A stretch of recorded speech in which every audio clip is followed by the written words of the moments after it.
बिस्मिल्लाहिर्रहमानिर्रहीम। अस्सलाम वालेकुम। आज 7 अक्टूबर बरोज़ बुध हम बात करेंगे खुर्शीद शाह की दरख्वास्त ज़मानत पर। आज सुप्रीम कोर्ट में समाअत हुई है, बड़ी अहम समाअत हुई है। और ज़मानत क्यों नहीं हुई, समाअत क्यों मुलतवी हुई है, रज़ा रबानी क्यों नहीं बहस कर सके, इन सारे इश्यूज़ के ऊपर हम बात करेंगे। और साथ एक केस है जिसको हमने शुरू से ही कवर किया था और वो था शहबाज ततला कत्ल केस।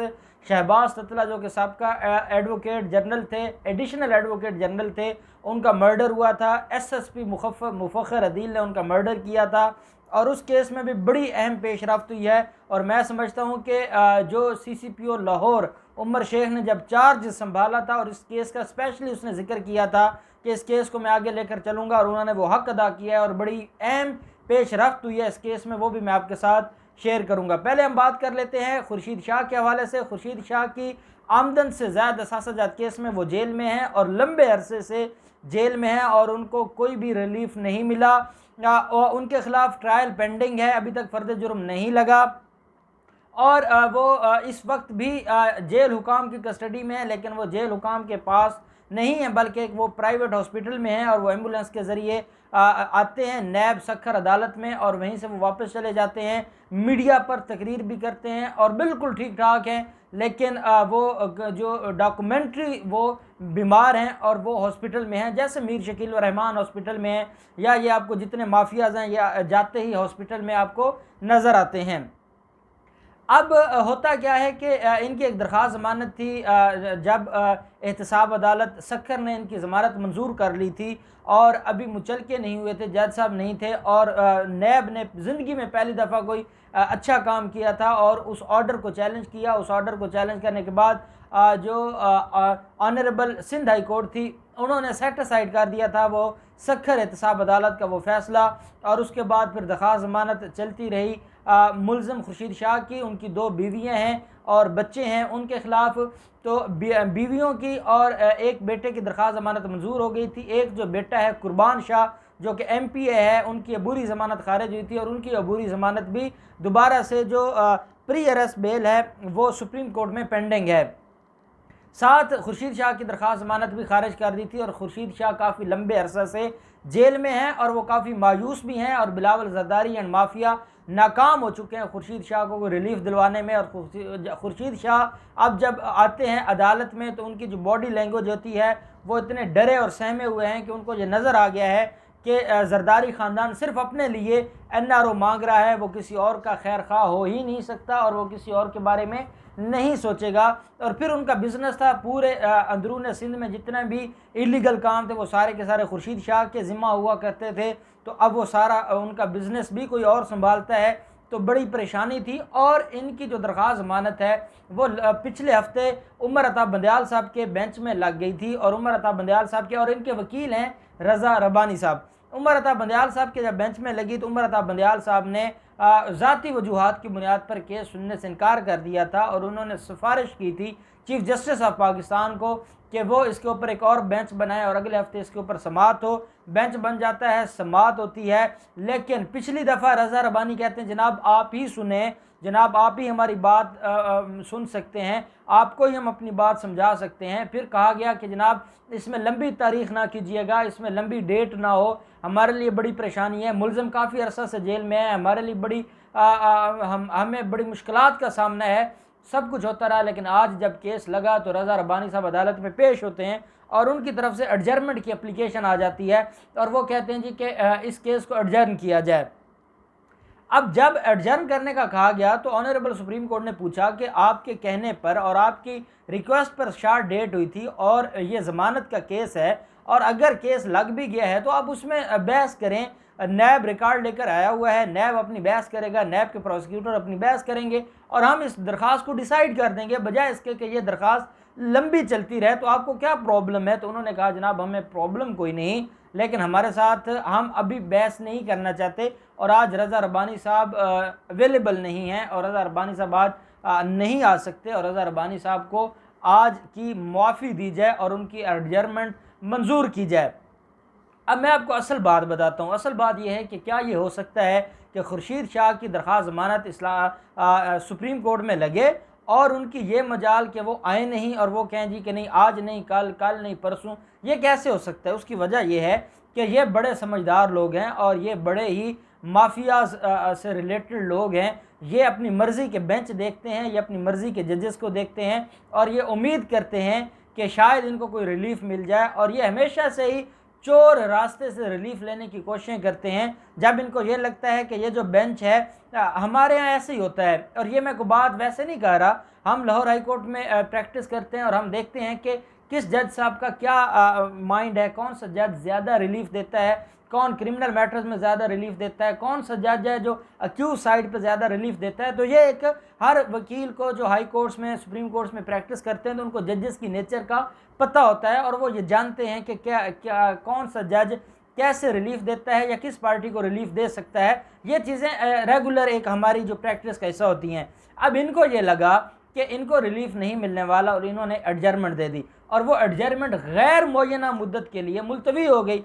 अब ये चाहते थे कि अगले हफ्ते में केस फिक्स कर दिया जाए। जो रज़ा रब्बानी साहब के ब्याह पर वकील पेश हुए थे, उनका ये कहना था कि जनाब आज की एडजर्नमेंट लेकिन अगले हफ्ते में किसी और बेंच में लगा दिया जाए, हमें कोई एतराज़ नहीं है। अदालत ने कहा कि ये कोई सुप्रीम कोर्ट का पूरा जो मामलात हैं वो आपके लिए नहीं बैठे कि आप जब कहें लग जाए, जब कहें न लगे।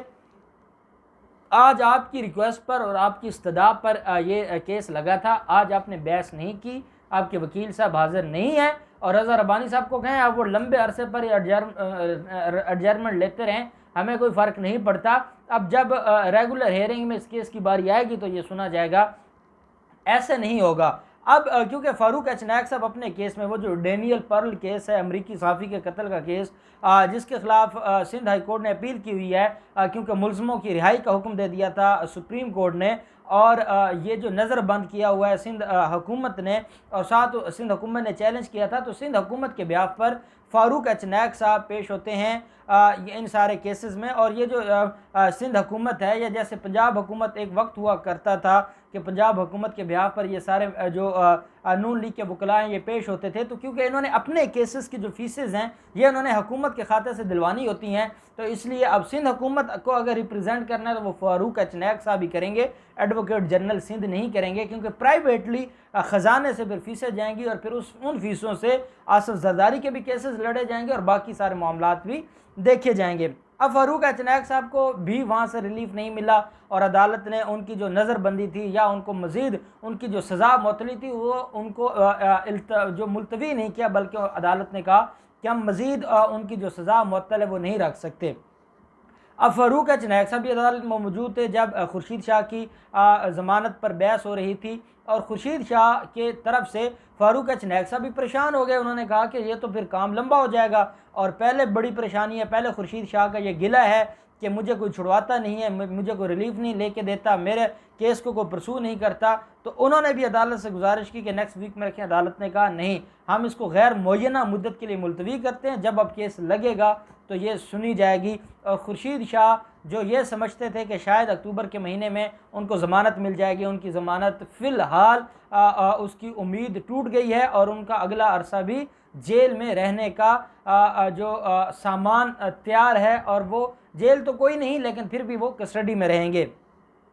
दूसरी तरफ हम देखते हैं शहबाज ततला केस। ये बड़ा अहम केस था, और एडिशनल एडवोकेट जनरल थे पंजाब के शहबाज ततला साहब, और उनका मर्डर हुआ था फरवरी में, 7 फरवरी 2020 को ये मर्डर हुआ था। और उसके बाद ये सुनने में आया था कि एसएसपी मुफख्खर अदील को किसी ने अगवा कर लिया है, वो सारा हुआ। लेकिन जब पुलिस के ऊपर प्रेशर आया तो फिर पुलिस ही अपनी गाड़ियों पे उनको बतौर हार्बरर, वो क्योंकि हार्बरर थे, भगोड़े थे और वो छुपे हुए थे, और जो पुलिस थी वो हार्बरर बनी हुई थी जो उनको जगह प्रोवाइड कर रही थी, अपनी गाड़ियों पे उनको लेके आ जा रहे थे।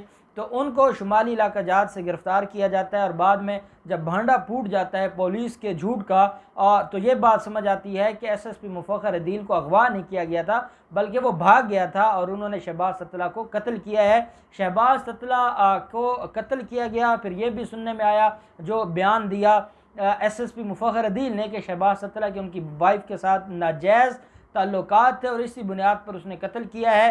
खैर वो ऐसा भयानक और इतना अफसोसनाक वक़ूआ था और उसमें कत्ल किया जाता है। फिर जो लाश है उसको तेज़ाब में महलूल किया जाता है, उसको तेज़ाब के ज़रिए बिल्कुल ख़त्म करके गटर के अंदर वो जो सारी बाक़ियात थी शहबाज़ ततला की, वो सारी की सारी उनको बहा दिया जाता है। और ये एक ऐसा अंधोनाक वाक़या था। और फिर गायबाना नमाज जनाजा घर वाले पढ़ते हैं, घर वालों को नारोवाल के थे शहबाज़ ततला साहब, और उनकी लाश भी नहीं मिलती। और 1 माह के बाद उन्होंने फिर जो गायबाना नमाज जनाजा अदा किया था। तो ये सारे का सारा मामला था। अब इसमें एक असद भट्टी थे, एक उनका बावर्ची था SSP मुफख्खर अदील का, और एक मुफख्खर अदील, ये 3 लोग थे। शुरू में पुलिस ने इनको रिलीफ देने की कोशिश की और पुलिस ने पहले गलत चलान सबमिट करवाया, वो चलान वापस हो गया क्योंकि प्रोसिक्यूशन जो थी, प्रोसिक्यूटर्स इस मामले को सीरियस ले रहे थे, क्योंकि वो भी एडिशनल एडवोकेट जनरल थे, तो सारे के सारे मामलात को देखा जा रहा था। तो इतने में SSP मुफख्खर अदील, क्योंकि शरीफ माफिया का ख़ास आदमी है, और ये भी मैंने आपको बताया था कि कितने MPs हैं जो उनके पीछे हैं और वो उनको बचाने की कोशिश कर रहे थे, लेकिन उनको नहीं इल्म, उनके इल्म में नहीं था कि उमर शेख जैसा CCPO आ जाएगा। उमर शेख जब आए और उमर शेख ने देखा कि ये क्या हो रहा है, एक साबका सीनियर पुलिस ऑफिसर है और उसने इतना बड़ा जुल्म किया और उसके खिलाफ पुलिस चलान ही नहीं तैयार कर रही, और पुलिस कभी कोई बयान देती है, कभी कोई बयान देती है, और पुलिस मामले को ख़राब कर रही है। तो ऐसा जो उमर शेख है उसने बुलाया तफ्तीशी अफसर को, तो तफ्तीशी अफसर को बुला के कहा कि इस मामले को हल किया जाए। फिर उमर शेख के कहने पर और उनके इंटरफेरेंस पर दोबारा से उनके ख़िलाफ़ चलान जमा हुआ। चलान बिल्कुल ठीक था, और वो चलान जब जमा होता है तो चलान जमा होने के बाद आज शहबाज़ ततला, असद भट्टी और जो उनका एक साथ उनका बावर्ची था, उनके ऊपर फ़र्द जुर्म की कार्रवाई होती है, फ़र्द जुर्म आयद कर दी जाती है। और अब अगली तारीख से जो मुल्ज़िम है SSP मुफख्खर अदील और बाकी जो हैं, उनके ख़िलाफ़ प्रोसिक्यूशन अपने गवाहान ले आएगी, और अदालत ने कहा है कि हम इसको छोटी छोटी तारीखें करके इसको हम 1-2 माह में ट्रायल को कंप्लीट करेंगे। और SSP मुफख्खर अदील, मुझे ये नज़र आ रहा है कि अब जो चलान, और बड़ा डिटेल चलान है, और उसमें यह बताया गया है कि कैसे इन्होंने कलमा चौक से तेज़ाब ख़रीदा है, वहाँ से इन्होंने अगवा किया है शहबाज़ ततला को, ये घर लेकर गए हैं, वहाँ से इन्होंने उसको पहले मारा है। दोनों ने, असद भट्टी, हालांकि पुलिस वाले पहले असद भट्टी को वादा माफ गवाह बनाने के चक्कर में थे, लेकिन उमर शेख ने कहा कि एक अगर छूट जाएगा तो केस क्रिमिनल मैटर है, केस ख़राब हो जाएगा। फिर ये चलान में आया कि दोनों ने तकिया रख के शहबाज़ ततला के मुंह पर, और उनको पहले उनके सांस बंद होने की वजह से डेथ हुई, फिर तेज़ाब में उनको महलूल करके बहा दिया गया, और फिर जो बाक़ियात थी वो किसी नाले में बहा दी गई, और फिर ये फ़रार हो गए थे। तो अब इनके ख़िलाफ़ आज फ़र्द जुर्म की कार्रवाई हो गई है। तीनों मुल्ज़मान ने सेहत जुर्म से इनकार किया है। अब अगली तारीख़ों पर इन केसेस में भी जो डेवलपमेंट होगी हम आपके साथ शेयर करते रहेंगे। अल्लाह पाक पाकिस्तान का हामी नासिर हो। बहुत शुक्रिया। अल्लाह हाफ़िज़। पाकिस्तान ज़िंदाबाद।